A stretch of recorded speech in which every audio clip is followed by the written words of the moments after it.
Hey, Junkyard fans. We're going to look at the 64 Impala today a little bit closer. We're going to do a little parts run. We're going to go out in the yard. We're going to grab some parts off of one of the four doors and start, like rounding up the things this thing is going to need to get it on the road. We had already talked about the steering column not being here. So we need steering column. The master cylinder is laying here off to the side. And obviously there was some kind of a engine fire or carb fire because this wiper motor is all burnt up. Now that I might not be able to salvage off of the cars out in the yard. I might have to order that new and then probably just order a new master cylinder too. But the steering column, we're going to go out there and try to get that off. And then while I'm at it, if I'm kind of working on the dash, I think what we're going to try to do is maybe grab some of these pieces. We've got some pretty ugly parts here. So I might try to see if I can find some of this stuff out there too while I'm at it. And we have to order the floor pans. I still haven't gotten around to doing that. And then we'll get it back out in the other part of the shop here and do some work on it. But for today, we're going to run out and see what we can find for a column and maybe a couple of the other dash parts. Well, after taking a little inventory up in the shop, looking at that two-door 64, we're out here at this parts car, and some days I was kind of thinking maybe I shouldn't steal any more off of it, but I don't really have a lot of choice. It has a lot of the things that we need, and after being convinced to put the Vortec out of that Suburban in the two-door, that has an automatic behind it, so I won't be getting clutch pedals out of the other car. So I'm going to end up taking this column out. That's what my project is right now. And it's a Perndle on the column, so that should work out well. And I was looking at this dash again. This car doesn't have all the trim like the two-door did up in the shop, so I don't know that I'll be taking any of that today. I think the ashtray was missing, so I'll probably pull that out and bring that up there, and maybe grab this wiper motor. Chances are it's not going to be in working condition after sitting out here, but I might take it up there. And then here the column has this rod on it for the linkage back to the tranny. This is kind of interesting, the emergency brake system they used at the time with that little pulley. So we'll be taking this apart. I'll take this off of the steering sector here and pulling the column, and maybe see if we can salvage a couple other parts for the car up in the body shop. I did bring out a nice hodgepodge of tools, so hopefully I'll have everything I need to get that out. I'm going to start out by getting this boot loose off the firewall, and that's held on with Phillips screws. I got this this really nice long screwdriver, Phillips screwdriver or whatever tip you want to put in it, but I've had it forever and 2 days, and it's just really been the bomb for if you could be in love with a screwdriver. I guess this is the one for me right here. I suppose that boot's possible to get that new, but we'll see if we can use this one if we get it off, see how bad it is. It'll probably disintegrate to some degree just getting it off. I mean, I know it's only about 60 years old, probably exactly 60, eh? This one's really tight. All right, I think I have those all loose, and I believe the next thing that we'll want to do here is I'm going to take this loose. I'm gonna pull it right from the sector here, I think that'll be the easiest when I go to put it in the other car. Yeah, so I turned the steering wheel to get at this set nut that holds this collar on, and it's 12 point, so you have to have a 12 point, and I dug that out of the toolbox here. I've got a 12.7/16, and then this Craftsman is another one of my favorite tools.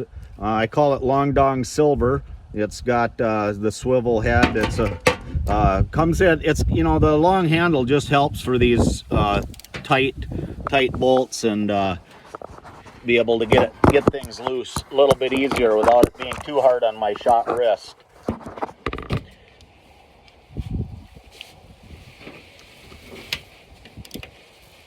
Yeah, it was pretty tight. We'll get that out, and then probably get this linkage off. That's not going to be able to go through the firewall with that on there, so we'll get that off. That's looks like a 1/2 inch there, and then we'll move inside. And so I'm gonna take the column loose here from the inside. This this collar will have to come off, I assume, and this piece, and then there'll be some bolts up top here holding it in. And if I drop any or my tools get away from me, you know, it looks like we'll be right down on the ground here, easy to get at. And I'm just gonna use my Craftsman. I was just gonna grab electric wrench and do some of it, but I think most of this isn't gonna be that time consuming. We'll just use the wrenches. Again, I got another Craftsman pieces here, wrenches. You know, my friends that are mechanics, you know, I'm just a backyard hack, you know, but my friends that are mechanics, you know, they have Snap-on and they have Mac, and, you know, they have good stuff. But, you know, I've been able to get by with this Craftsman, and, you know, I'm not gonna diss one company or another there. I think as long as they get the job done. And Craftsman over the years had been pretty good to me, especially when they were still selling at Sears, and I would, you know, break something, you'd go in and they'd replace it or fix it, or, you know, whatever, give you a kit to fix your thing. So you had to have a little skill. They didn't just hand you a new one sometimes. But I'm gonna get these out, and it looks like some 7/16 and 1/2 inch should take care of most of it here. And we'll see if we can get the whole works loose and get it up and out. A lot of times when you're gonna do this stuff, and you think, oh, I should have the electric wrench, you know, or impact driver or whatever, something like that. You know, it's all well and good, and you get it all set up and you go to do it, and then you find out, oh, I don't really have the room to get that tool in there anyway. So sometimes it's just about as quick to not worry about it. Just, you know, use the hand tools and, you know, an old wrench swinger. I'm gonna get that collar loose.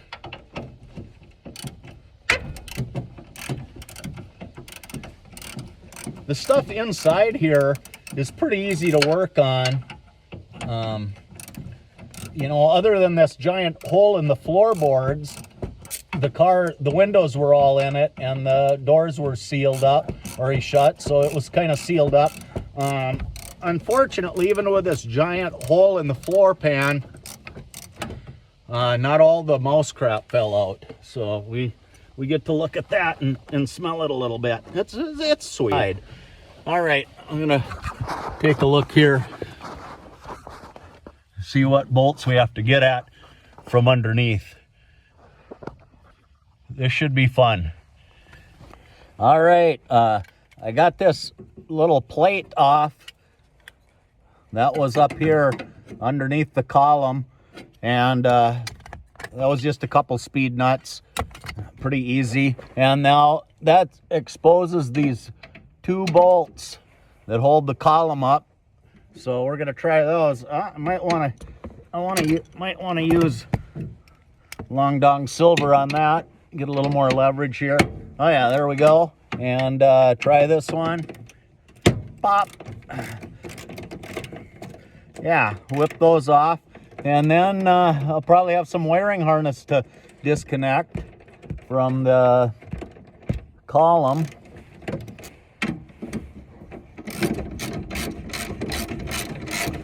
I don't know the last time I had this much fun.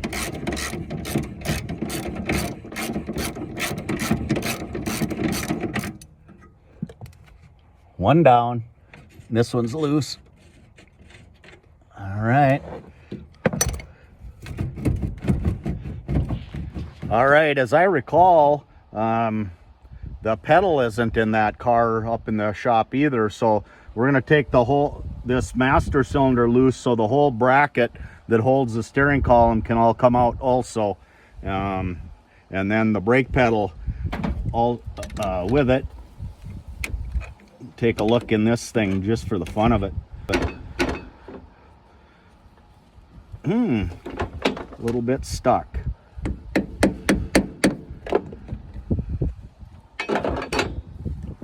Nice. Crusty.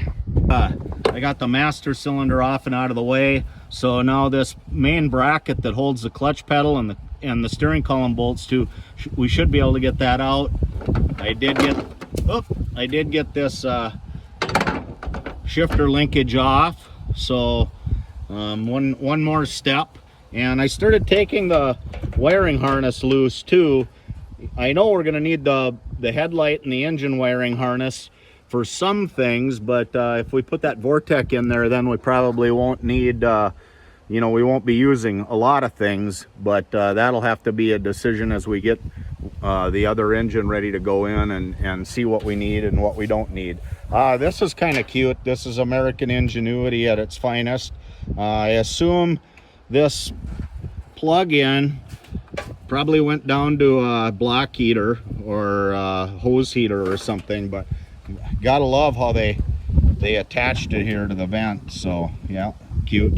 Down here on the steering column, at the base going right to the steering sector, I took that bolt out, and now I am just starting to tap that back off.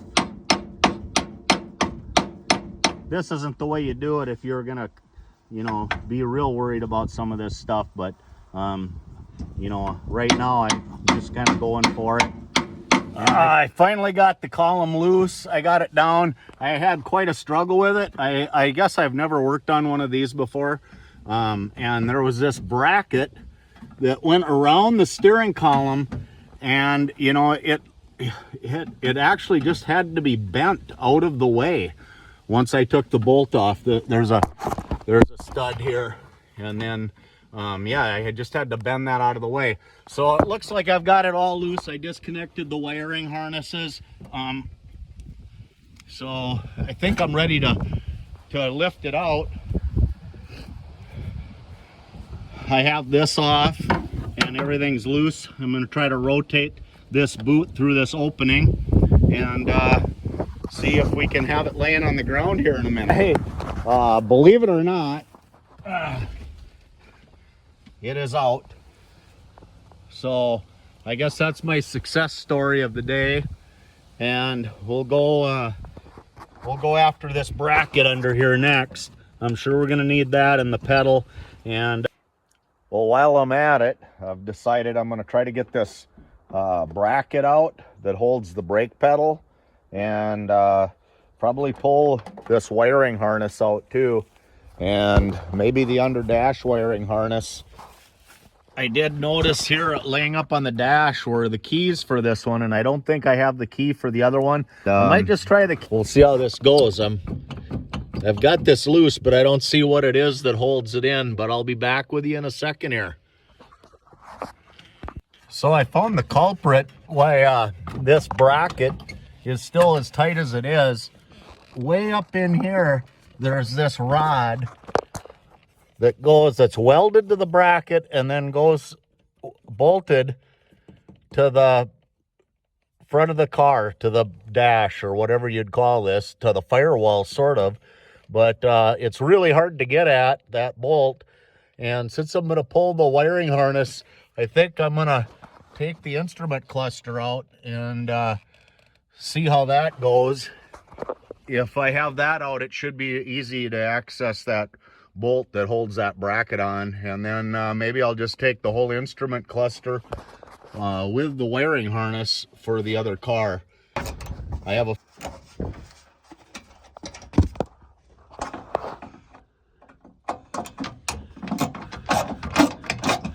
I took all the screws, Phillips screws, out of the dash here. I think I have them all out. So I'm gonna see if I can get this loose. Yeah.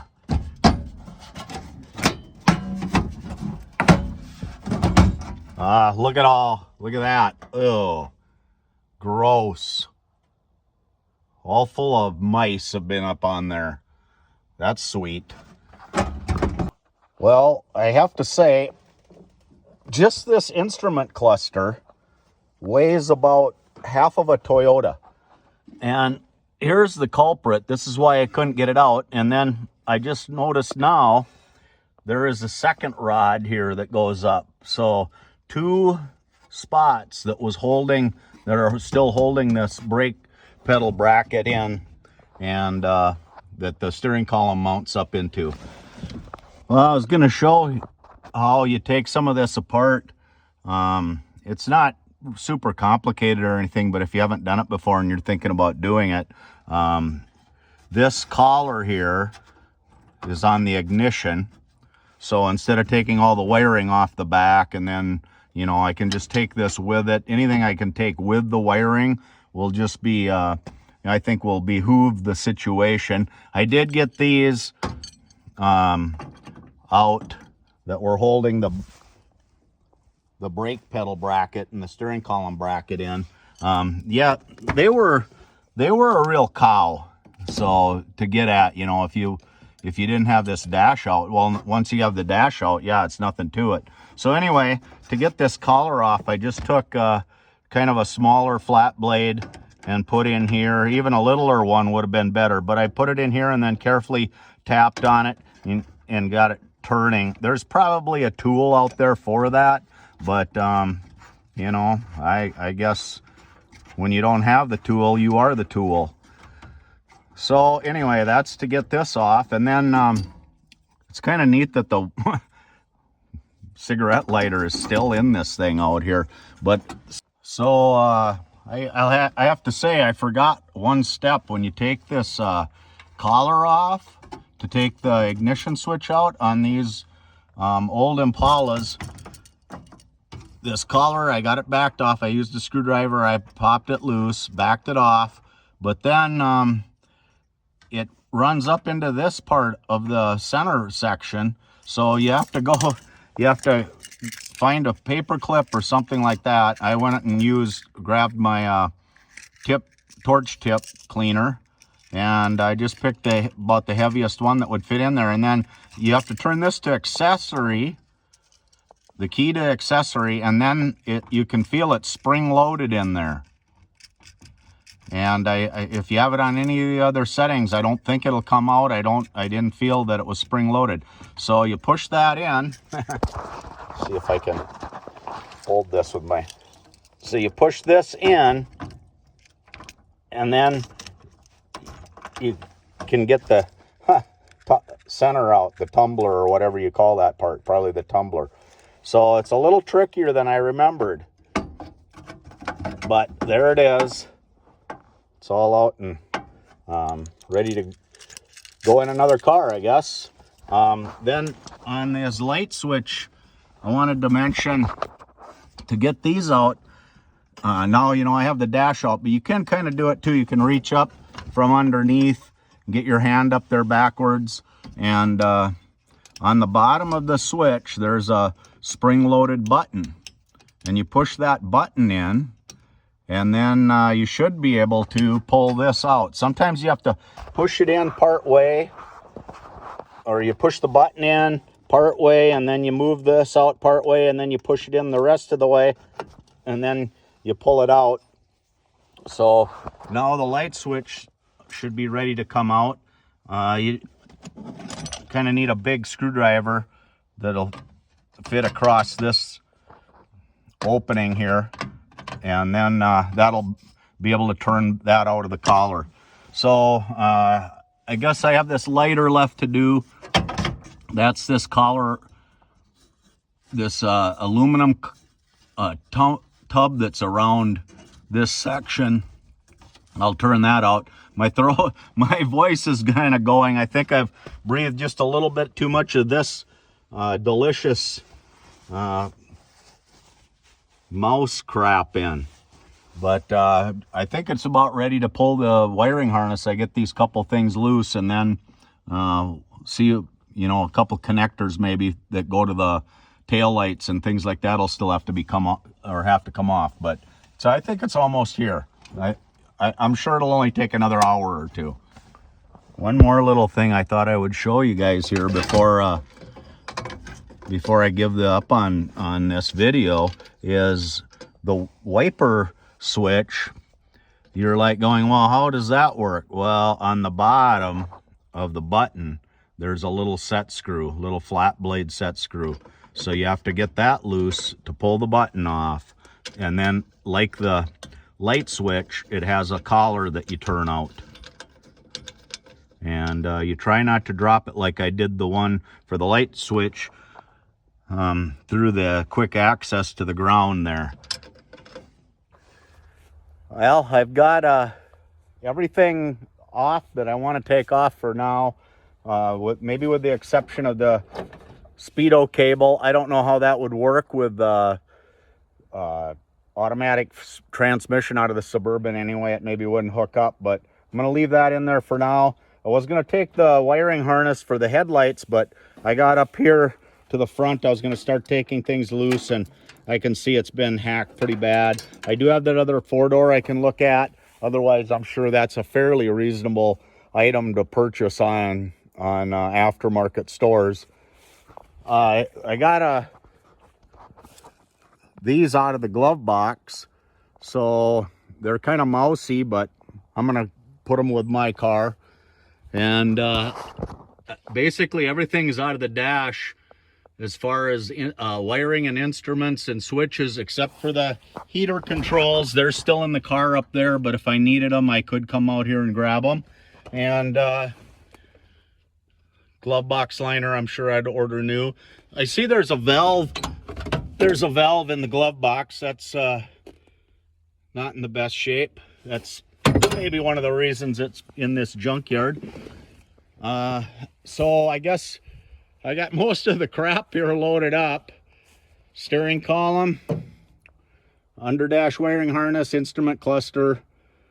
We got the brake pedal with the bracket, and I took some of the underdash or underhood wiring along with the wiper motor. That's probably not going to work, but I grabbed it, and I'm going to go make a pile next to the 64 up in the shop. Maybe I'll put some of this stuff in the trunk and pick a day to start putting all this back in that car.